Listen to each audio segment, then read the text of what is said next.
కాయలు గొల్లలు వేసిన తర్వాత చిగుటోక ప్లస్ గొల్లలకు గార లేదా మచ్చ ఇట్లా వస్తుంటాయి కదా, దానికి వచ్చేసి మనం మంది స్ప్రే చేస్తున్నాం అనమాట. ప్రజెంట్ వచ్చేసి జెర్కో, ఓకేనా, కనిపిస్తుంది నీట్గా. ఇది ఒకటి, ఇది వచ్చేసి 500 గ్రాములు వచ్చేసి మన కాస్ట్ వచ్చేసి 5250 రూపాయలు ఉంది. బట్ చాలా కాస్ట్ ఉన్నాయి ఇవైతే మొత్తానికి. దీంట్లో కాంబినేషన్ వచ్చేసి ఇది వచ్చేసి గొల్లగ్ అనమాట. గొల్లగ్ అనేది మనకు వైరస్ అనేది ఆల్రెడీ ఇప్పుడు స్టార్టింగ్ స్టేజ్లోనే కొట్టుకుంటే ఈజీగా మనకు కవర్ అయిపోతుంది అనమాట. ఫార్ములా 40, ఫార్ములా 40% అనమాట. ఇది మనం స్ప్రే చేసుకుంటాం అనమాట. ఇది వచ్చేసి మనకు ఒక డబ్బీ వచ్చేసి 20 బిందెలకు వస్తుంది. అది మనం జంకు చూపించాం కదా, 500 గ్రాములది వచ్చేసి 40 బిందెలకు వస్తుంది అనమాట. దీన్ని మనకు తోటలో ఎన్ని బిందెలు పడతాయి దాన్ని బట్టి మనం స్ప్రే చేసుకోవాలి. ఇది 20 బిందెలకు వస్తుంది. ఇది వచ్చేసి కాస్ట్ 3950 ఉంది. దీని మీద మనకు కొంచెం పర్సెంటేజ్ ప్రకారం అయితే తక్కువ ఇస్తారు. ఈ రెండు కాంబినేషన్ అన్నమాట. ఇప్పుడు నేను చూపించిన బాటిల్ ప్లస్ ఇది కలుపుకునేటప్పుడైతే కంపల్సరీ సపరేట్ కలుపుకోవాలి. కాంబినేషను ఏదైనా సరే మనం మందులు కలిపేటప్పుడు కంపల్సరీ బకెట్లలో సపరేట్ కలుపుకోవాలి. ఎందుకంటే మనం రెండో ఒకటిసారి కలిపినాం అనుకో, ఈ గుల్కెల్ టైప్లో ఉంటాయి, అంటే చిన్నవి, దాని ఏమంటారు, గింజల టైప్లో ఉంటాయి అనమాట. అవి అనేది రెండు కలిపినామనుకో నీట్గా కరగవు, ఒకటి కరుగుతుంది ఒకటి కరగదు మందు.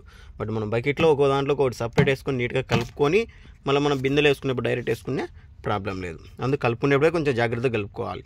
కొన్ని ఆయిల్ టైప్లో ఉంటాయి, ఆయిల్ టైప్లో మళ్ళీ ఇట్లాంటి గింజల టైప్లో వేసి మనం కరగదీయాలంటే కొన్ని కరుగుతాయి, కొన్ని అంటే గడ్డ తినంటాయి, అంటే గడ్డ కట్టిపోతాయి అనమాట. గడ్డ కట్టడం వల్ల ఏమవుతుందంటే మనం ఫస్ట్లో ఏంటంటే తగ్గునంత గడ్డ ఉంటుంది, మన లాస్ట్కి వచ్చినాక గడ్డ అట్టేటప్పుడు కరగదీసినప్పుడు లాస్ట్లో మందు ఎక్కువ పడుతుంది, స్టార్టింగ్లో తక్కువ పడుతుంది. అప్పుడు ఏంటంటే మనం స్ప్రే కొట్టినా కానీ ఏం లాభం ఉండదు అనమాట.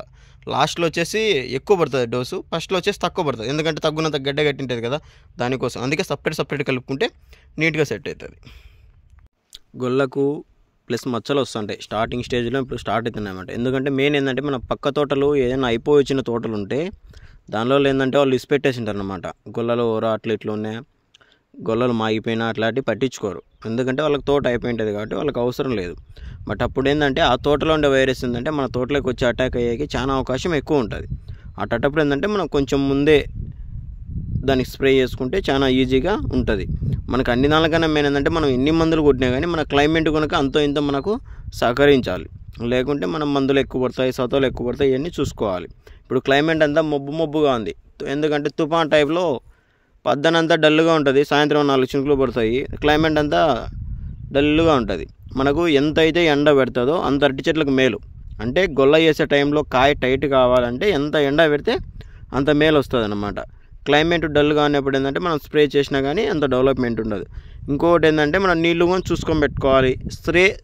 మనం ఏ పంటకైనా స్ప్రే చేసేప్పుడు కంపల్సరీ కనీసం ఒక 2 అవర్స్ 1 అవర్ అన్నా నీళ్లు పెట్టి తర్వాత స్ప్రే చేయాలి. ఎందుకంటే మనకు మందు కొట్టిన తర్వాత ఆ మందు భూమిలో పడితే మందు కొట్టేదంతా డైరెక్ట్ చెట్లకి వెళ్ళిపోదు, అంత ఎంతో భూమి మీద పడుతుంది. ఆ భూమి మీద పడినది కనుక అది కరిగి మళ్ళీ మనకు ఏరు ద్వారా చెట్టుకు అందజేస్తుంది. అట్టప్పుడు ఏంటంటే భూమిలో కనుక అంత ఇంత నెమ్మ ఉండే విధంగా మనం చూసుకోవాలి. భూమిలో ఎంత నెమ్మ ఉంటే మనకు అంత బెనిఫిట్. మరీ ఎక్కువ పెట్టాల్సిన అవసరం లేదు. మరీ ఎక్కువ పెడితే ఏంటంటే చిగుటాకు భయంకరంగా పెరిగిపోతుంది అనమాట.